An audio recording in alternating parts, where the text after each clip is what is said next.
Oi, boa tarde a todos. Boa tarde aos participantes, aos representantes aqui das instituições que estão aqui conosco, o Cláudio Sanches e a Michele Gobi. O Cláudio Sanches, ele é o presidente do Conselho de Autorregulação da Ambima. A Michele, ela coordena a nossa comissão de autorregulação, tá? Acabei pulando um pouquinho um pedaço aqui do nosso roteiro, quer falar um pouquinho, que hoje é o terceiro dia das nossas lives aí de autorregulação, tá? Hoje o nosso tema aqui de autorregulação, a gente vai falar um pouquinho sobre os desafios e também aí os rumos da nossa autorregulação no que se refere à atividade de distribuição, tá? A nossa ideia aqui hoje é passar por esses temas, a agenda de autorregulação que a gente tem, bem como falar um pouquinho do que está acontecendo na nossa supervisão, tá? O Cláudio Sanches, como eu mencionei, ele está no Conselho de Supervisão do Código de Distribuição, e a Michele na Comissão de Autorregulação do Código de Distribuição, tá? Ambos aí estão bem a par dessas discussões, estão à frente desses temas aqui dentro da associação, e a nossa ideia é a gente bater uma bolinha com vocês aí das agendas e dos desafios que a gente tem, tá? Lembrar um pouco vocês que essa live aqui ficará gravada no Workplace, tá? E também na semana que vem nós devemos disponibilizá-la no YouTube para todos aí os interessados, tá? No nosso canal lá dentro do YouTube, tá? Aí eu vou passar um pouquinho agora para o tema, né? Acho que a nossa perspectiva aqui de abordagem é falar um pouquinho sobre as novas regras aí de transparência que a gente tem dentro da nossa agenda de distribuição, as mudanças das regras de suitability, também outro tema que está dentro da nossa regra, na nossa agenda aí de distribuição, né, de autorregulação de distribuição, e também vamos falar um pouquinho de portabilidade, tá? E agora, abrindo um pouco a conversa aqui com os nossos participantes, falar aqui como a gente tem, né, uma mudança considerável no mercado de distribuição, né, eu acho que com o advento das plataformas, a queda da taxa de juros que vem ocorrendo ao longo do tempo, bem como a oferta maior de produtos de investimentos aí com rentabilidade diferenciada e com riscos diferenciados, né, a gente vem discutindo aqui dentro da associação uma agenda aí de transparência, né? Essa agenda de transparência, ela tem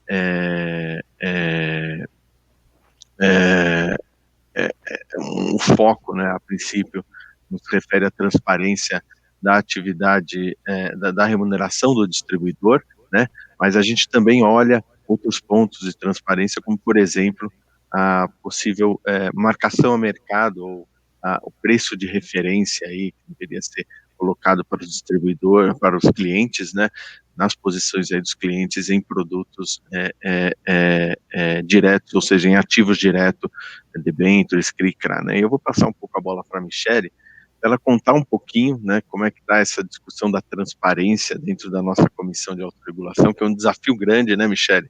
Acho que a gente tem, um tema que a gente sabe que tem diversas questões aí por trás, mas que é um tema que, de fato, é uma evolução que a gente está discutindo para o mercado, e eu passo a bola aí, sem mais delongas, aí para a Michele, que pode falar um pouquinho sobre esses pontos. Obrigada, Luiz. Boa Obrigado a tarde. você.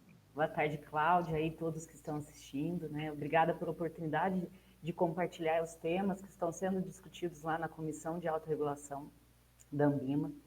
Antes até de começar a falar do tema transparência, me permita citar a comissão, né? Eu estou aqui enquanto coordenadora da Comissão de Autorregulação, mas ela é composta por outros 23 membros titulares que representam aí o mercado. Então nós temos grandes bancos, temos corretoras e todas as discussões são em muito alto nível, né? Sempre buscando aí o melhor para o mercado e para o cliente.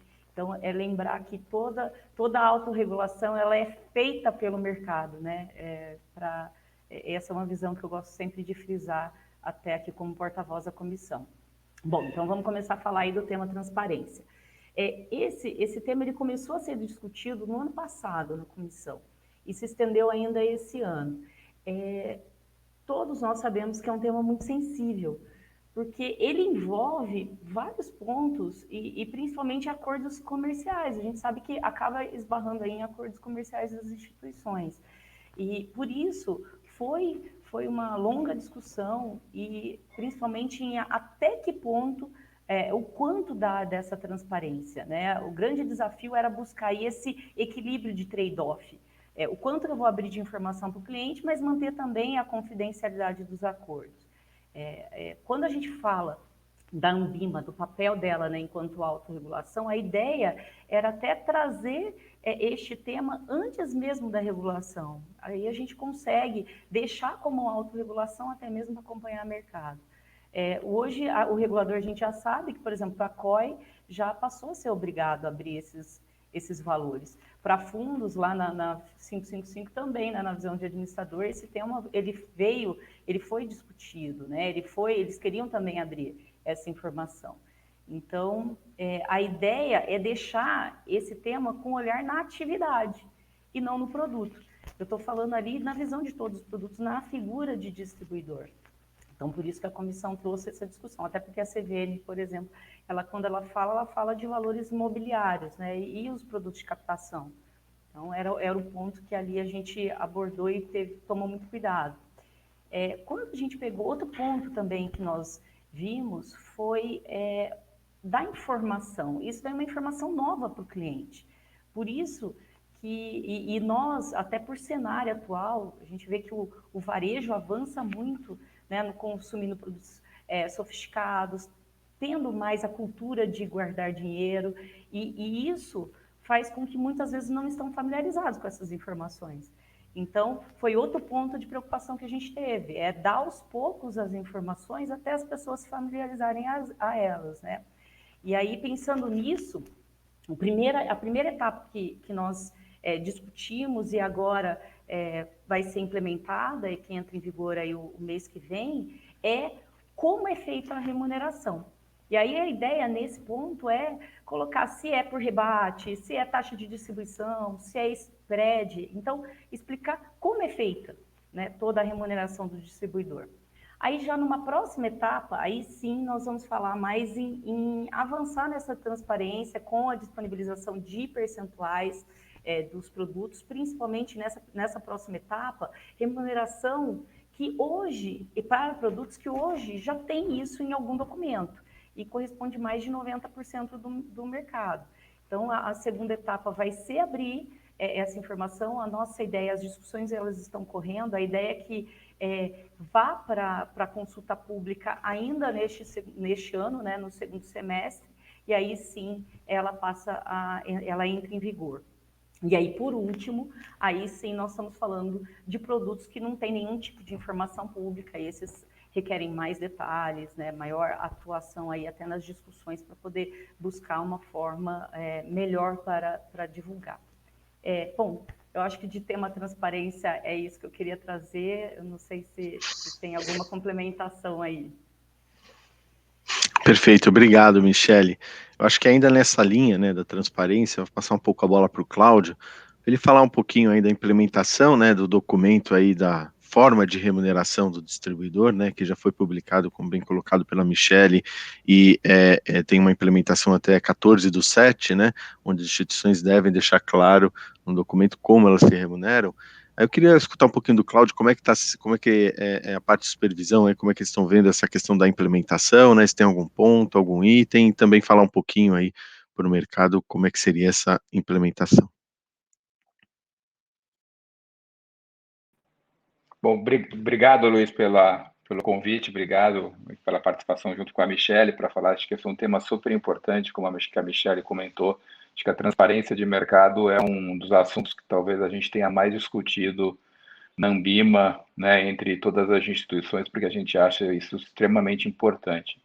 Assim, a implementação, como a Michele disse, ela vai ser feita em estágios, e o que a gente está fazendo agora é basicamente esse documento que deve ser colocado, é um documento bastante curto, é um documento que deve ter no máximo 2 páginas, ele tem que ser escrito com uma forma a que os clientes entendam, porque, de novo, o grande objetivo disso daqui dessa autorregulação é deixar claro para o cliente, né, se existe algum conflito de interesse. Sempre vai existir algum tipo de conflito de interesse entre o processo de distribuição, mas a gente quer deixar isso claro para que o cliente possa ter uma noção se isso afeta ou não afeta, ou ajudar ele até a fazer as perguntas certas para com quem ele está conversando da instituição distribuidora.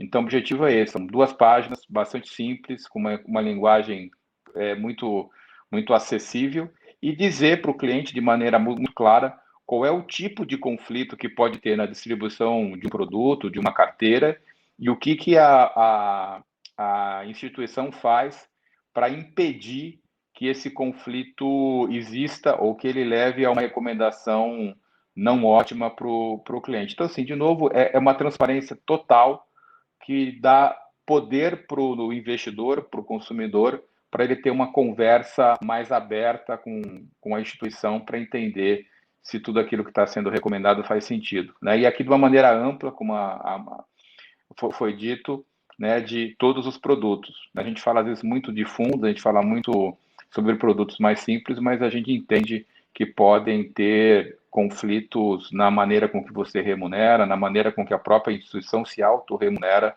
dependendo do produto, que pode levar ou não a uma recomendação não ótima para o cliente.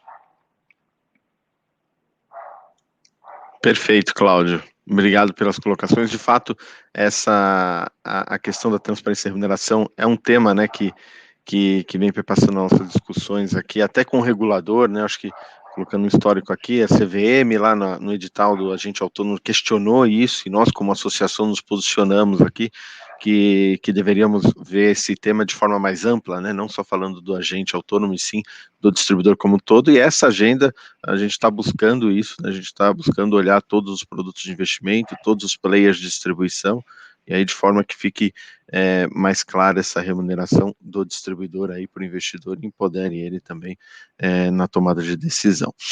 Uma questão, acho que até queria comentar, acho que passar um pouco para a Michele, né, que tem uma agenda também de transparência, que é a nossa agenda da precificação dos ativos, né, em carteira dos clientes, ou seja, na verdade, é uma agenda que a gente está em discussão dentro da associação por meio de autorregulação também, implementar uma obrigação para que o distribuidor, né, de alguma forma, marque a mercado as posições dos clientes que possuem direto em títulos privados, né? Por exemplo, não seria uma marcação a mercado como uma marcação a mercado óbvio de fundo, seria um preço de referência que seria apresentado aí para o cliente, mas só para ele ter uma noção aí de fato de qual preço está sendo negociado dentro daquele ativo naquele momento aí para os clientes. Acho que, não sei se, Michele, você tem algo a acrescentar sobre esse tema, que é um tema que também a gente passou e já está um pouco mais avançado, né? Acho que está em fase de aprovação dentro dos nossos organismos. O Luiz, fato, né? Esse daí também é uma pauta de transparência. Esse tema, ele também foi muito discutido, igual você falou, acaba sendo por uma marcação mais por referência, e todo o andamento, né? Os estudos já foram finalizados, agora está em fase de aprovação. Esperamos aí que em breve todos recebam o material até para análise e aí entrar em vigor efetivamente. Tá bom. Perfeito.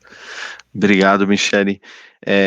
E aí, saindo um pouquinho da pauta de transparência, né, a gente tem uma pauta dentro da associação, que é uma pauta que já está há algum tempo aqui dentro dos nossos códigos de distribuição, né, que é o Suitability, né, acho que o Suitability, a gente como associação iniciou isso lá atrás, junto com o Private, tudo, o regulador estabeleceu a regra dele também, né, e a gente, ao longo dos anos aqui, tem feito uma evolução nessas regras. Aí eu vou passar um pouquinho a bola para o Cláudio, para falar um pouquinho desse histórico. O Cláudio, acho que há quanto tempo está aqui na Ambima, né, Cláudio? Acho que já faz um bom tempo, desde lá do comitê de varejo, né, nos inícios aí das discussões sobre a distribuição. Então, ele vai trazer um pouquinho aí esse histórico e falar um pouquinho aí de como a gente está nessa discussão do Suitability dentro da associação. Passo a bola para você, Cláudio. Obrigado, Luiz. Acho que Suitability talvez seja a coisa mais importante que a gente tenha, acho que no processo de distribuição de fundos. Eu entrei na indústria de investimentos justamente quando a gente estava começando a falar sobre sustainability, né? Faz praticamente 10 anos, que foi um pouco quando eu entrei nesse mundo de investimentos. E, sim, claramente, nesses 10 anos, a gente tem trabalhado muito para evoluir o código de sustainability, tentando sempre estar na frente da própria CVM, propondo evoluções nesse código. Então, lá no começo, eram coisas muito mais simples, né? Muito mais diretrizes, às vezes produto a produto, né? Deixando que as instituições se adaptassem, que elas propusessem como tratar isso, e a gente, aprendendo junto com o mercado, aprendendo junto com as instituições, a gente tem evoluído bastante, até porque o cenário econômico tem evoluído muito, né? Então, assim, claramente, a gente começou, talvez lá foi 2010, mais ou menos, quando a gente estava implementando, acho que a primeira fase do Core Stability. A última revisão que a gente teve foi em 2018, então já trouxe grandes evoluções para esse processo, e agora, de novo, a gente tem trabalhado para que seja uma evolução quase que contínua do processo Sustainability, até porque a gente percebe, né, que tem várias coisas acontecendo no mercado que lá atrás não eram necessários, a gente está tão atento para isso, mas agora a gente tem. Então, acho que, por exemplo, toda a questão de redução da taxa de juros fez com que uma série de produtos que antigamente não eram comercializados no varejo, eram produtos muito específicos do mercado private. Então, hoje você tem uma democratização muito grande de investimentos, né? Então, clientes investindo, né? A Michelle comentou do COI, o COI já está há bastante tempo, mas a gente vê cada vez mais renda fixa, produtos sem liquidez, como fundos imobiliários, como fundos estruturados agora. Então, tem todo um trabalho que está sendo feito para tentar organizar mais esse processo de perfis, de risk point por produto, para que a gente possa cada vez mais ter uma uniformidade na indústria, sem tirar a liberdade e a flexibilidade de cada instituição para fazer do jeito que quer. Acho que esse tem sido um pouco do histórico desses comitês de sustainability que a gente tem dentro da Anbima, de ir aprendendo com as instituições e aprendendo com o mercado para que a gente possa evoluir e sempre estar tentando estar na frente da própria CVM e até olhando para o que se faz lá fora para a gente trazer boas práticas para implementar aqui no Brasil, dado que é o que eu falei para vocês, o sustainability é o coração do processo de distribuição para os nossos clientes. Se a gente conseguir fazer um bom processo de sustainability e junto agora com a questão de transparência, claramente a gente vai estar muito alinhado com as necessidades dos nossos clientes. Acho que é isso. Perfeito, Cláudio. Obrigado aí pelas pontuações. Aí eu vou passar um pouco a bola para a Michelle, né, que está à frente dessa discussão também, né, Michelle? Falar um pouquinho aí como é que está a discussão lá na comissão e como é que a gente tem andado com esse tema da revisão das regras de sustainability. Perfeito, Luiz. Eu achei até, eu dei risada quando você falou assim, esse tema está em pauta. Ele nunca saiu de pauta, né? Sustainability é aquele que termina a discussão, já volta de novo, né? Sempre aí numa visão de melhoria. Bom, vamos então falar das discussões que nós fizemos lá. Cabe lembrar que os produtos, eles têm uma pontuação de risco definida com base na liquidez, no risco de mercado e na complexidade da estrutura, né? E o que o grupo fez? Ele reviu essa pontuação, inclusive com base nas mudanças de cenário que, como o Cláudio citou, que a última revisão que teve no Stability foi em 2018, quanta mudança aconteceu nesse período, né, de 2018 para cá.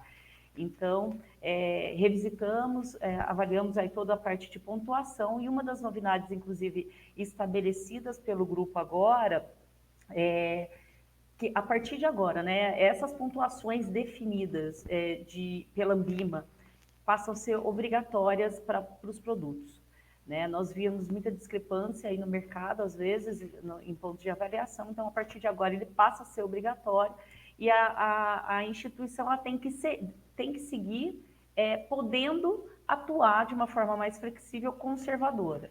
Então, ela passa a ser a mínima exigida ali, tá? Nós vamos manter a exigência dos 3 perfis, não vai ter alteração nesse sentido, né, os 3 perfis mínimos, e agora nós estamos analisando quais itens serão essenciais para serem observados na definição desse perfil. se da mesma forma que a gente está discutindo sobre pontuação do risco dos produtos, né, nós também estamos discutindo a pontuação de risco máxima por perfil, e avaliando se tem algum perfil ali que daria para aumentar mais um pouco essa pontuação que hoje já tem. O objetivo também é entregar uma proposta para o mercado ao longo agora do segundo semestre para análise e aí após aprovação, início de vigência. É isso, Luiz. Perfeito. Acho que você colocou muito bem uma questão, que é essa questão talvez de flexibilizar um pouco a pontuação do perfil, né?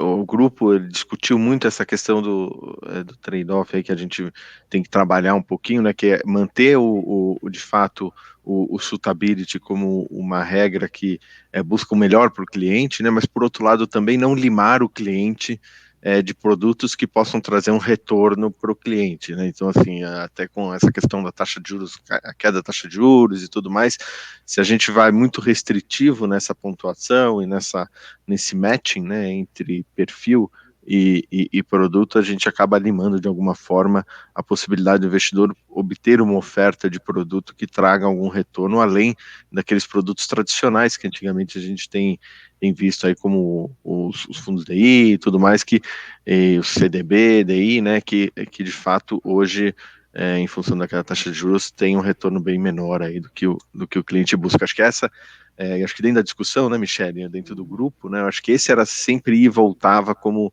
um ponto a ser questionado, né, quando a gente criava talvez uma restrição muito grande, o pessoal trazia, poxa, mas espera aí, né, a gente tem que fazer uma oferta também adequada para que o cliente tenha um retorno adequado, né. Até porque o perfil mudou muito, né, Luiz?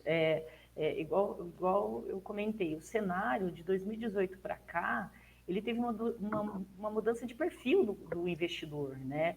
E não é só ali o suitability pensando um cliente ele conservador, ele pode ter apetite a outros investimentos, ainda né, com um risco ali, aí é essa a importância, né? Esse foi o ponto de avaliação que a gente discutiu muito, até que qual seria os pontos, a pontuação desse produto, mas dá para sair, né, daquele produto tradicional, mantendo dentro, com todas as análises que nós falamos, de liquidez, de risco de mercado, com todas as necessidades do cliente, a gente conseguir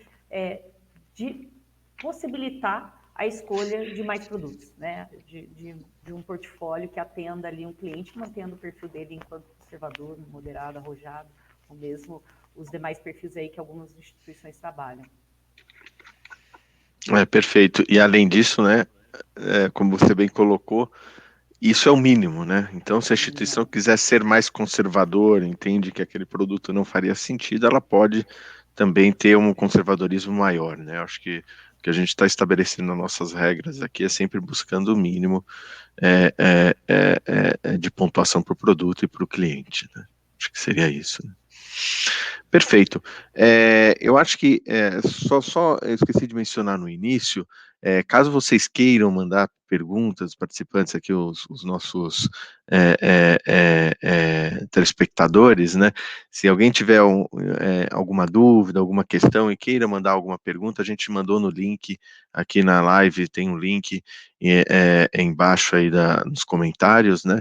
Que vocês podem mandar suas perguntas, não precisa se identificar, a gente sempre aqui traz essas perguntas aqui para os nossos participantes, se a gente não conseguir responder neste momento, com certeza a gente responde também dentro do Workplace aí para todos, tá bom? Vamos seguir em frente aqui, eu acho que em linha, acho que a gente já falou de suitability, de transparência, né? Agora vamos falar um pouquinho aqui de outro tema, que é um tema bem também polêmico, né? Que é a transferência de posição de clientes, ou seja, a portabilidade, né? Que a gente já vem falando aqui desde o ano passado, a gente criou a regra, né? E tem a implementação aqui neste ano, né? Vou passar um pouquinho também para a Michele, ela teve também à frente dessa discussão. A Michele, acho que como ela está presidindo a comissão de autorregulação, é quem cria, né, ou quem dá o bate o martelo nas propostas aqui que a gente vai circular dentro da associação, ela acaba passando por todos esses temas mesmo, tem um grande desafio aqui na associação, além, óbvio, dos desafios aí dentro do banco, né? Então vou passar um pouquinho a palavra para a Michele, para que ela comente um pouquinho aí como é que está essa questão da transferência de custódia ou da portabilidade dentro da nossa autorregulação. Passo a bola para você, Michele. Obrigada, Luiz. Bom, como você mesmo falou, né? Só pauta quente. Muitas pautas aí. Mas o que eu acho sempre legal, e eu friso muito isso, nós temos ali um time, né, na comissão muito bom que traz toda essa visão de mercado. Então, isso contribui bastante. Mas vamos lá, portabilidade. Portabilidade, nós começamos a discutir esse tema em 2019. Mas é interessante citar que ele já existia, né? Já existia o Guia de Boas Práticas. Ele foi publicado em agosto de 2018. Então, não era um tema que era novo. O objetivo desse guia, ele era clarificar ali, né? Definir as obrigações das distribuidoras, administradoras e gestoras. Mas percebeu-se que nem todos estavam seguindo, demorava mais de mês para efetivar uma portabilidade. Então, por isso, em julho de 2019, aí começaram as discussões para a elaboração da regra de autorregulação, como enforcement, para a transferência dessas posições de investimento, né, fundos e custódia dos demais ativos, né, ambas na perspectiva de mesma titularidade. Então, nela ali a gente estabeleceu prazos, informações necessárias. Aí teve um ponto interessante que quando a gente começou a falar, né, e na figura do administrador, nós vimos que ficava difícil estabelecer um template de portabilidade, né, criar um padrão de portabilidade, visto que cada instituição tem um sistema, né, uma forma de conduzir. E aí, partindo até para o olhar mais cliente, qual foi a nossa preocupação? Então, vamos definir um padrão de carta para o distribuidor encaminhar para o administrador, que é a autorização de transferência. E aí, com isso, a gente consegue buscar as informações necessárias, né? Aí se torna mais transparente para o cliente as informações necessárias, o estabelecimento de prazos. E aí, assim, em setembro do ano passado, né, 2020, foi aberta a consulta pública das regras. Em dezembro, elas foram divulgadas e com entrada em vigor agora em abril. Com essas novas regras, o que a gente viu? Né? Nós trouxemos mais transparência aos investidores, na clarificação mesmo aí de papéis das instituições e prazo. E isso já trouxe resultado positivo até na análise de portabilidade, de reclamações que existiam referentes ao tema. Então, foi algo positivo aí que a gente já consegue observar melhoras.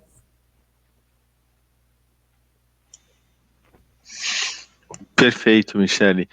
De fato, essa regra ela veio para trazer mais, né, vamos assim, definir melhor esse processo da portabilidade, principalmente em fundos, né, que de fato não tem uma regra específica da CVM sobre o tema, mas a gente, ao estabelecer essa regra, a gente percebeu, e aí isso dentro das comissões, dentro dos fóruns, tudo, a questão das instituições questionarem, falarem, poxa, olha, não estou conseguindo fazer transferência, reduziu muito, né, a gente não teve mais nenhuma reclamação ou nenhum questionamento aí dos participantes de mercado sobre portabilidade aí de fundos, né? Acho que foi um ganho dentro das discussões, né?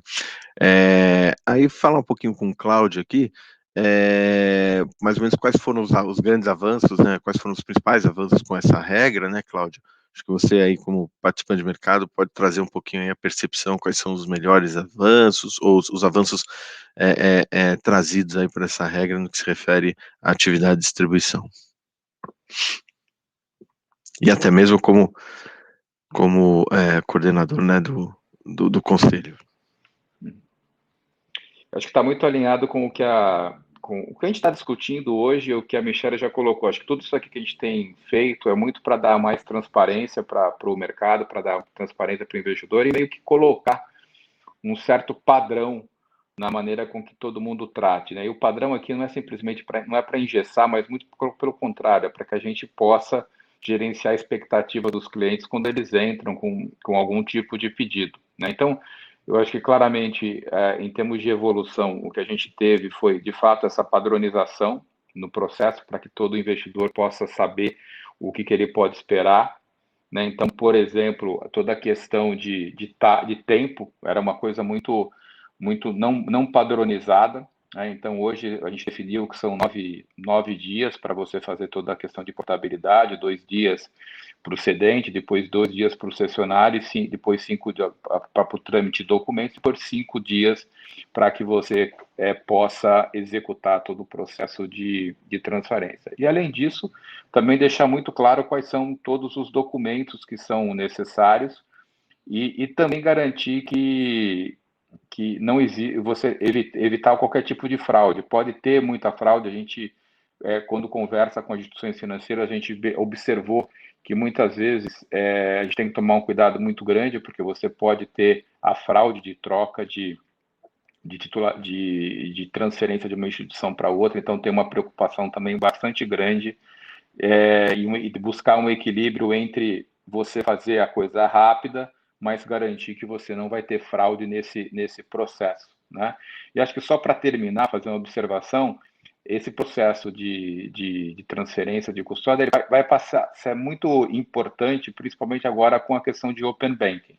Acho que com a entrada do Open Banking, vai ficar quando as instituições vão ter acesso a toda a carteira do cliente, né, caminhando com a evolução, esse processo de transferência de custódia de todos os tipos de ativo, estando bem azeitado, tendo bem organizado, vai ajudar muito aí na evolução do mercado e na gestão de carteira dos investidores, que no final traz um grande benefício para todo tipo de investidor e, eventualmente, alguma coisa que lá atrás era muito mais disponível para aqueles clientes de alta renda, né? Então, aqui, daqui a pouco, a gente vai ter quase que um family office para o cliente de varejo com a evolução do mercado, com todo esse processo, né? Então, de novo, mais uma evolução de transparência. Perfeito, Cláudio, obrigado pelos pontos. Aí falar um pouquinho, passar a bola para a Michelle, quais dificuldades aí a gente encontrou na discussão desse tema, né? Sim, Luiz, tivemos dificuldades nas discussões. Por exemplo, para fundos, a transferência ela só ocorre se o distribuidor cessionário possui acordo de distribuição com o administrador do fundo. Dessa forma, na prática, quando a instituição trabalha com fundos espelho, por exemplo, ele tem um entrave, porque por mais que seja um espelho de um outro fundo, não existe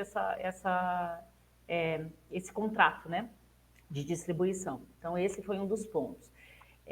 Decidimos também não buscar a padronização dos documentos solicitados, como eu citei, né, para verificação até de autenticidade do pedido, pelas dificuldades que a gente viu na parte de administrador, né, de divergências, de formas diferentes de acompanhamento, e também porque nós entendemos que cada casa ela possui uma política.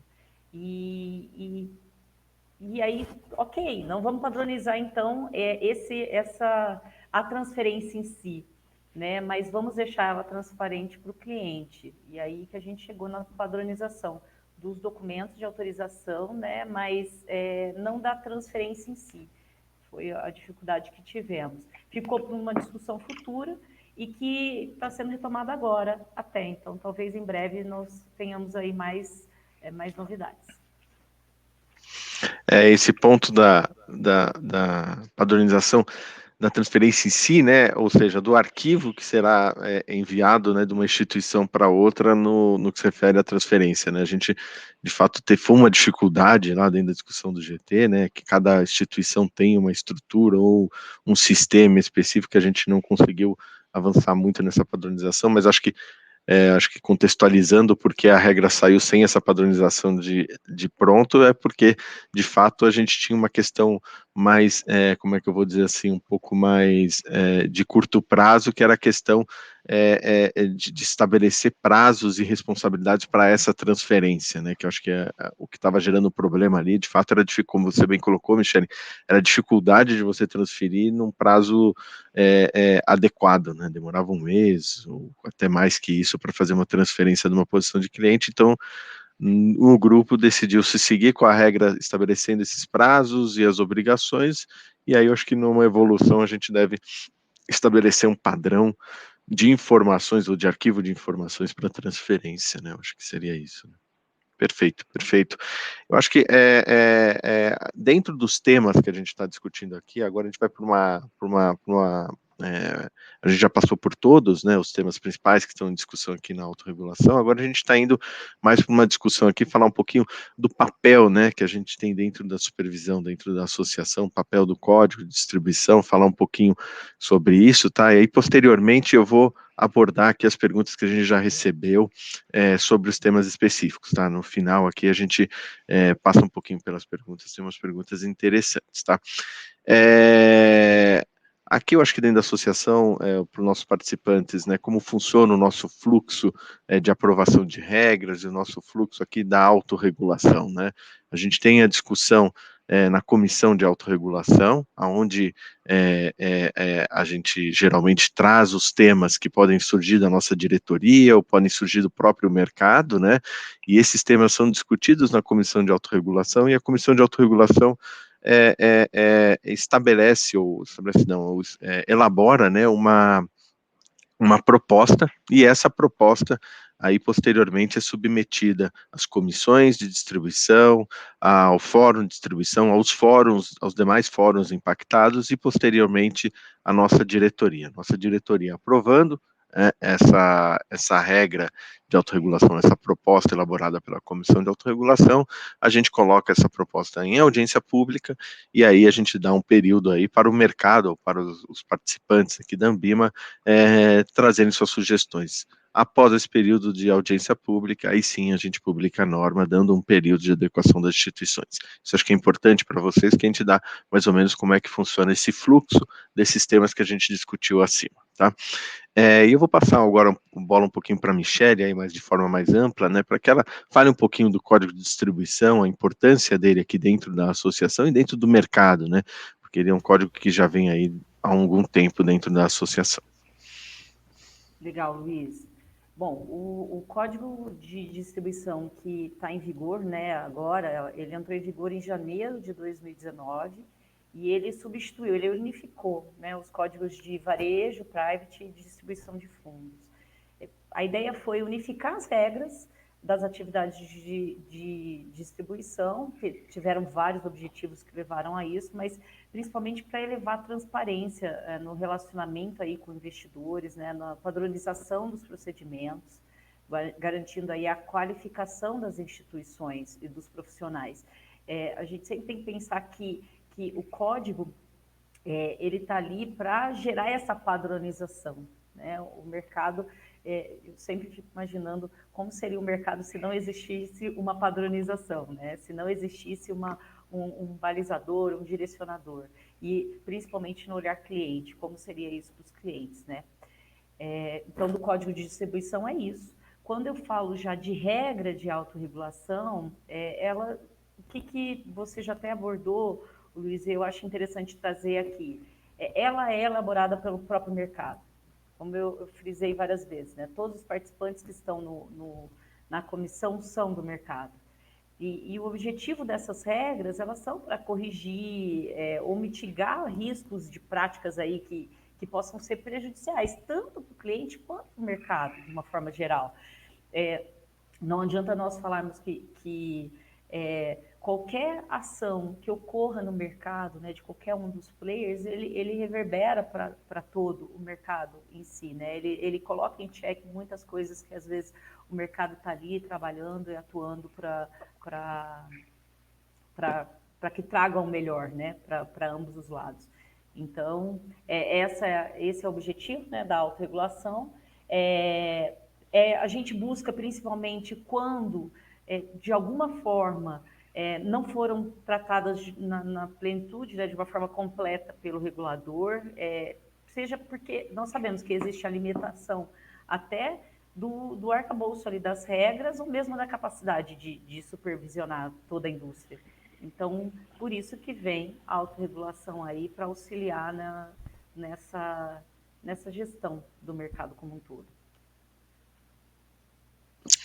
Perfeito, Michele, obrigado aí pelos pontos. Aí eu vou passar um pouco a bola para o Cláudio, aí com o chapéu, né, de coordenador do Conselho de Autorregulação, para ele falar um pouquinho aí como é que está o papel da supervisão nesse contexto, do código, né, como é que estão os trabalhos, né? Bom, Luiz, acho que o trabalho ali de autorregulação de distribuição, acho que é um trabalho muito detalhado, né? A gente tem basicamente 3 instâncias que trabalham nesse processo e fazem um trabalho assim, com muito cuidado, né? Acho que começa ali da área técnica, que são os funcionários mesmo da própria Anbima, né? E acho que uma equipe super qualificada que está analisando todos os casos, olham para o código de distribuição e definem ali qual o tipo de regulação que eles podem ser feito, que pode ser feita, analisam caso a caso. E isso funciona não só para a distribuição, mas para uma série de outras questões que colocam, que estão na própria Anbima, né? E faz um trabalho super detalhado. Depois a gente tem o que a gente chama, né, da comissão de acompanhamento, que geralmente está discutindo com a equipe técnica, né, os casos que eventualmente são levantados, e é uma comissão que ela é formada por vários profissionais de mercado que estão das várias instituições e fora das instituições da própria Anbima, para analisar esses casos, o que tem que subir, o que não pode subir. E, por fim, a gente tem, né, o que você falou, que é o Conselho de Autorregulação, aí onde a gente tem as instituições participando, e acho que é uma coisa super importante para dizer, né, que as pessoas estão ali não como a instituição, né, como elas representam, mas estão ali representando o mercado, né? Então, quando tem uma pessoa de uma determinada instituição, ela está ali como mercado e não como aquela instituição. Você tem pessoas fora das instituições, pessoas da FEBRABAN, FGC, BSM, B3, para que de fato consigam a gente ter uma visão muito, muito múltipla de opiniões. Acho que uma coisa super importante, né, em todos esses conselhos, né, não só de distribuição, mas qualquer outro conselho da Anbima, uma preocupação muito grande com conflito de interesse, né? Então, sempre que uma instituição ou alguma pessoa possa ter algum conflito de interesse, a pessoa pede para que ela não participe da análise daquele caso, muito menos da votação.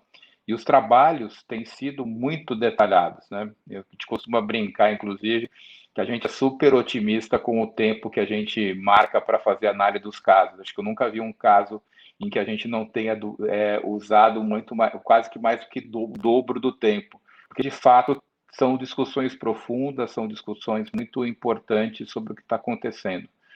E aqui acho que uma parte importante, assim, o conselho não tem um objetivo principal de punir ninguém, ele tem um conselho de educação, de padronização, de identificar coisas que eventualmente não estão alinhadas com aquilo que foi definido e que muitas vezes as organizações não cumpriram mais por questões operacionais ou erros, e isso é muito levado em consideração no momento em que você faz esse tipo de julgamento. Então, assim, tem uma estrutura, acho que resumindo, uma estrutura muito, muito robusta, né, e que analisa os casos com muita profundidade e com muito cuidado para entender qual foi o problema que aconteceu, se foi um erro, se foi alguma coisa que foi desenhada para fazer, e aí geralmente é um caso mais grave, mas tudo é feito com muito, muito cuidado, com muita robustez e profundidade. Perfeito. Obrigado, Cláudio. Vou passar um pouquinho a bola para a Michele, falar um pouquinho dos monitoramentos aí que a nossa supervisão tem feito, né? Acho que é legal aí colocar como exemplos. Não, legal. O Luiz, o Cláudio ele citou muito, né, a visão múltipla aí que existe, né, na supervisão, a retirada em conflitos de interesse. E todos esses resultados, esses monitoramentos, filtros que são feitos pela supervisão, eles retroalimentam as discussões dos grupos, né, que existem na Ambima. Em relação à necessidade de aperfeiçoamento das regras, quantas vezes a regra, por mais que ali todo mundo está discutindo, né, tá buscando a maior clareza possível na regra, às vezes fica uma brecha, fica uma dúvida, então a gente busca esse aperfeiçoamento.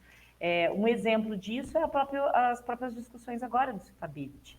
Né? Quando as melhorias que foram trazidas foi por inputs da supervisão, que viu que ali existiam discrepâncias, né, na forma que os distribuidores classificavam os produtos e os investidores.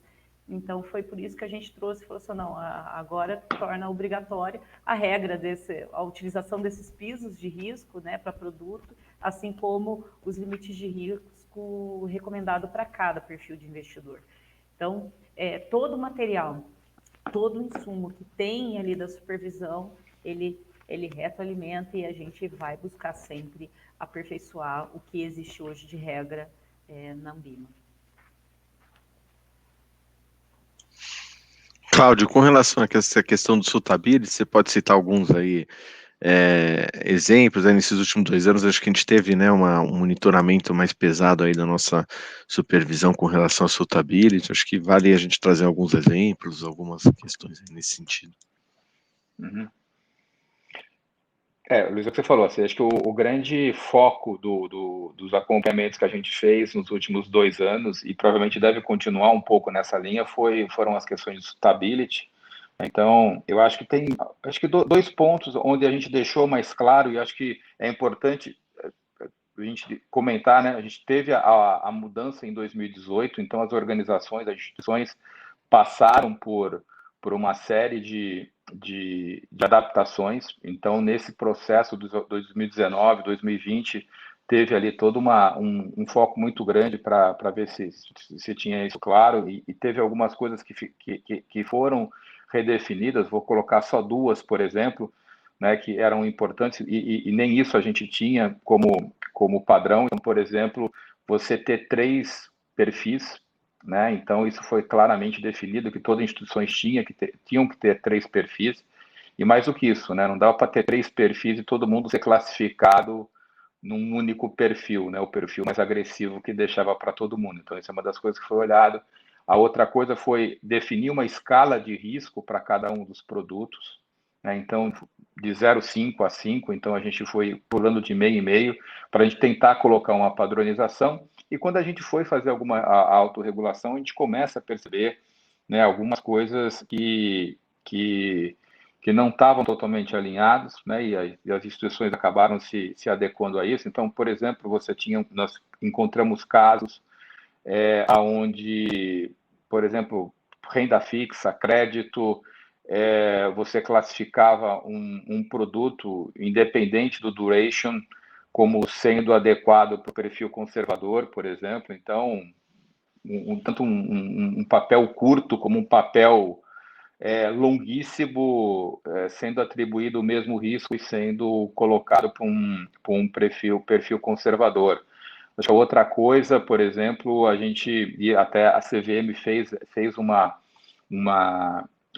referência a isso, até por uma provocação, uma pergunta da própria Ambima, clientes que eventualmente não queriam ter liquidez, muita liquidez, ou que não admitiam perdas, não sendo classificados como conservadores, né? Então a gente chegou à conclusão que isso era necessário, né? Até porque estava na própria autorregulação.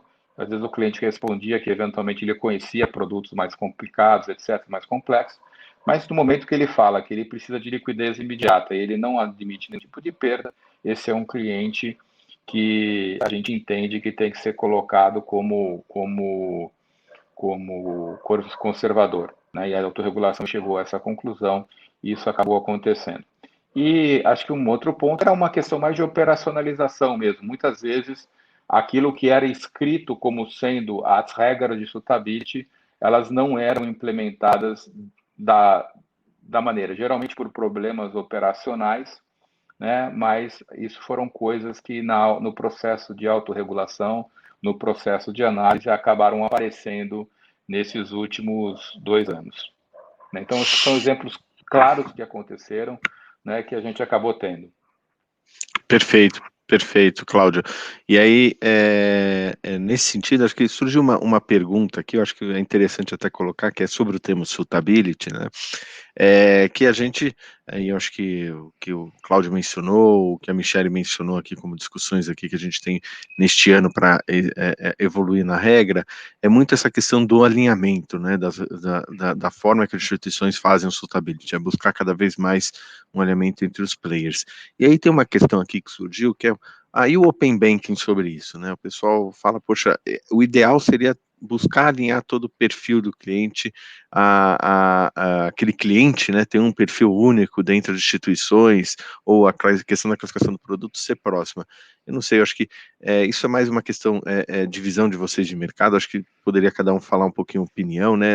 Entendo que dentro do grupo a gente não está definindo esse alinhamento total, né? Na verdade é uma regra que está buscando só tirar os outliers, vamos dizer assim, né? Colocar o pessoal numa linha um pouco mais similar, né? Mas eu queria escutar um pouquinho de vocês, se vocês veem aí uma evolução para esse sentido de ter um perfil único, etc. Puta, Luiz, eu posso começar aqui, tá? Primeiro, eu acho que tem algumas coisas que talvez sejam essa discussão ela acontece desde que a gente começou a fazer todo o processo de autorregulação, né? De você ter clientes que eventualmente têm um perfil numa instituição e tem outro perfil na outra. E eu acho que o que tem acontecido é que naturalmente isso tem convergido, né? Acho que essas diretrizes que a Ambima tem trabalhado, e a Ambima, quando eu falo, a Ambima somos nós, instituições financeiras, né? Tem evoluído para essa questão de os clientes serem classificados, mas isso de uma maneira muito mais flexível. Acho que nunca foi o objetivo de a gente definir na ponta do lápis, né, o que é você ter um perfil único. Isso tem acontecido mais de maneira natural, e eu entendo que é isso mesmo, tá? Que tem que ser feito. O que eu acho que tem uma discussão agora que vai ficar vai colocar um pouco mais de pimenta nisso, que é a questão do Open Banking. Então, tem uma discussão que está sendo, que a gente não vai fugir de ter, mas acho que uma evolução muito grande, que é mesmo você saindo até de ter um perfil exatamente igual para toda organização, se você não pode considerar a carteira total do cliente e não só aquele que ele tem naquela determinada instituição. Acho que isso essa talvez seja a principal discussão que a gente vai ter agora de suitability juntando com o Open Banking, tá? Pessoalmente, tá? Aqui falando como instituição, eu acho que vai ser um avanço, né? Se a gente conseguir olhar para a carteira do cliente como um todo, porque de fato esse é o grande objetivo, você olhar, né, o orçamento de risco que cada cliente tem e o que ele tem em cada um e o que ele tem de maneira geral, né? O bolso do cliente, o cliente é um só. Às vezes ele divide os seus investimentos em várias instituições por razões diferentes, e eu acho importante que a gente possa olhar. Mas esses são temas que a gente tem discutido tanto no fórum de distribuição como em outros fóruns da Ambima, e eu acho que isso é que vai tomar boa parte da nossa agenda do ponto de vista de recomendação e suitability. Perfeito. Michelle, tem algum ponto com relação... Não, eu quero complementar, sim, a minha visão, e aí também falando já de nossa visão, né, assim, indivíduo, e não falando na nossa visão instituição, né, e não da Ambima, mas o tema Open Banking é um tema que, inclusive, me encanta muito. Eu falo que ele traz um grande desafio, mas traz também grandes oportunidades, e principalmente na visão de política de relacionamento, né, de conhecer seu cliente. O cliente é único, como o Cláudio falou. Então, na visão de perfis, não, eu acho que até a pergunta que você falou era de se é essencial, né? Eu acredito que seja importante para o cliente, né, ter essa visão única. Eu passo a ter eu consigo alocar a carteira, visualizar a carteira com todos os recursos, independente de onde está, né? Hoje nós nós sabemos que o cliente dificilmente ele está numa única instituição, né? Ele busca até várias para colocar ali, espalhar seus recursos e ter essa visão ampla, né? E o Open Bank vai contribuir muito para isso, é interessante e ganha-se muito também no mercado. Essa é a minha opinião, instituição. Não, perfeito, perfeito, pessoal. Acho que a gente já está bem adiantado aqui no horário, mas eu queria só passar um pontinho aqui para Michele, para falar um pouquinho aí da nossa atuação, né, sobre influenciadores. Acho que no Suitability, acho que a gente já tem uma agenda grande, acho que ela é contínua, né, na análise e na verificação das políticas das instituições e se elas estão sendo praticadas ou não dentro da supervisão, né, na hora da gente supervisionar aqui. E aí eu vou mudar um pouquinho o tema, que é só para a gente abordar esse tema que de fato é um tema que está dentro aqui da associação, que é a questão dos influenciadores, né? Os influencers que a gente chama, que cada vez mais eles estão sendo utilizados para a atividade de distribuição. E eu queria, Michele, que você comentasse um pouquinho como é que a gente, como associação, está olhando isso, né? Não necessariamente por meio da regulação, mas como é que a gente está trabalhando esse tema. Legal, Luiz. Bom, você falou, né, nós temos aí muitos insumos, né, que partem da supervisão, mas a Ambima, ela tem essa preocupação e esse monitoramento de mercado para situações que não são muitas vezes observadas em supervisão. E um exemplo disso é o caso de influencer. A gente viu aí um movimento forte, né, de influencers surgindo cada vez mais, falando de produtos e passou a ser um ponto de atenção aí da associação. Até na visão produto, né, na visão de distribuição desses produtos. Então, pensando nisso, a Ambima ela fez, né, ela conta hoje com uma ferramenta de monitoramento dessas atividades na internet. Ainda que a Ambima ela não atue, né, enquanto ela não atue enquanto autorregulação, ela quer ver como está esse movimento, como estão as relações entre essas atividades e distribuidores. Né? Nós sabemos que podem surgem, né, aí às vezes parcerias e ele está atento a isso, já que não tem nenhuma autorregulação. Vale até lembrar que vai ter uma live na sexta-feira, né, dia 25, sobre esse tema, que vai ser abordado convênios, né, que estão em discussão entre a Ambima e a CVM, e formas de informações capturadas aí por essa ferramenta que hoje a Ambima utiliza. Vale assistir. Perfeito, Michele, obrigado aí pela consideração sobre o ponto. Agora falar um pouquinho, a gente teve algumas questões aqui, tá? São questões bem, acho que voltadas aí para a parte do suitability, né? Tem uma questão que surgiu que porém a instituição pode dar pontuação própria para os produtos diferentes do que foi estabelecida pela Ambima? E aí na nossa discussão do suitability, acho que a Michele pode responder essa. Não, aí essa pontuação ela vai ser mínima. A possibilidade de flexibilização ela pode ocorrer, mas desde que seja mais conservadora. Perfeito. Seria isso. Isso. É isso mesmo. Outro tema que surgiu aqui as corretoras terão que abrir, aí com relação à remuneração, né, a nossa agenda de transparência, essas corretoras terão que abrir a remuneração dos profissionais, agentes autônomos, consultor ou assessores, com essa regra aí de transparência. Posso também aqui, Cláudio? Quer falar você agora? Tanto faz, pode não, ser. Pode falar, depois eu complemento, se você precisar. Não, tá ótimo. A remuneração ela vai ser aberta agora na visão distribuidor e né, na próxima etapa, na verdade, e não vai ser remuneração efetiva. Essa próxima etapa a gente imagina percentual, como eu comentei, né? Então eu não vou estar abrindo ali especificamente e sempre na visão da atividade e não do produto em si. Não sei se eu respondi a pergunta e Cláudio, que gostaria de complementar. Não, o que eu poderia complementar é o seguinte: nessa primeira fase você tem que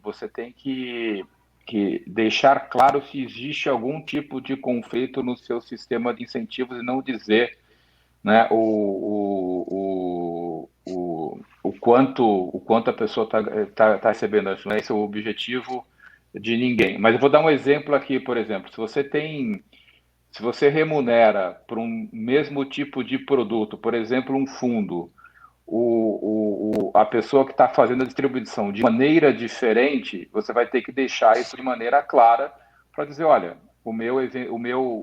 a pessoa que está falando com você, que está fazendo a distribuição, ela pode ter um incentivo diferente, ela pode ter um incentivo a te ofertar alguma coisa diferente, porque ela ganha de maneira diferente para cada um desses produtos. Né? Mas você não vai dizer o quanto que é, não é uma questão de valor, mas você tem que indicar situações de conflito que podem ser causadas pelo seu sistema de remuneração, sistema de incentivos ou qualquer outro sistema que você tiver dentro de casa. Perfeito. Nessa primeira fase que a gente estabelece o documento, a gente tem um item específico, né, que trata dessa questão de conflitos. Aí, esse é o ponto que o Cláudio está trazendo. De fato, as instituições teriam que deixar claro se tiver algum tipo de incentivo para algum tipo de produto e os conflitos que isso poderia trazer.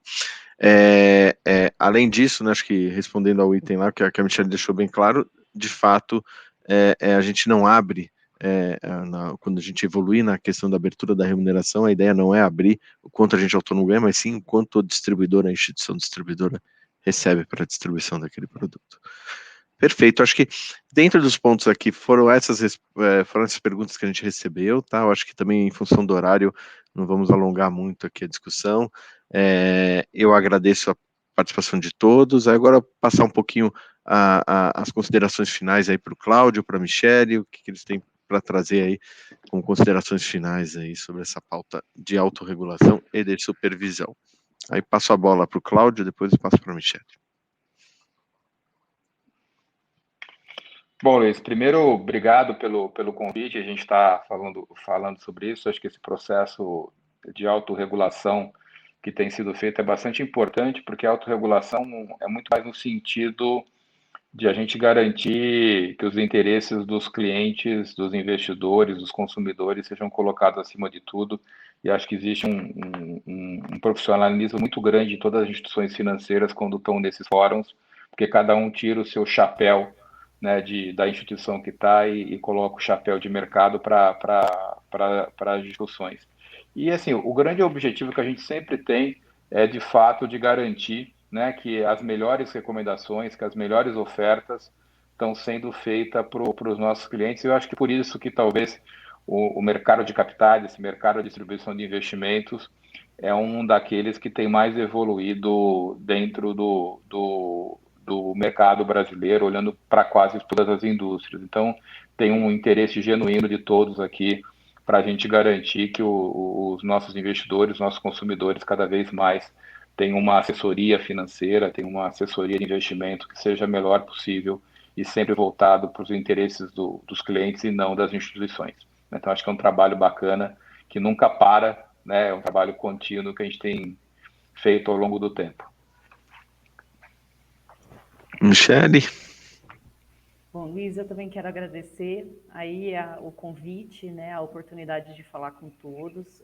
Vocês viram, e eu acho que é a oportunidade, inclusive, de mostrar, né, o quanto a agenda da Comissão de Autorregulação ela está grande, desafiadora, né, mas isso é reflexo do mercado, das mudanças que estão ocorrendo no mercado, dessas novos players, novas estruturas de distribuição, né? E o objetivo da autorregulação é melhorar esse mercado, trazer contribuições sadias, né? Para que genuínas, né? Como o Cláudio disse, para que cada vez a gente busque aí um desenvolvimento sadio do mercado e do investidor. Então, eu vejo sempre como uma contribuição, né, para a sociedade como um todo, na visão mercado e cliente. Então, obrigada por essa oportunidade. Perfeito, eu agradeço então a participação do Cláudio, da Michelle, obrigado aí pelos nossos telespectadores aí para acompanhar a live, lembrando que essa live ficará disponível no Workplace e posteriormente disponibilizará no YouTube. Obrigado a todos, tenham uma boa tarde. Boa tarde.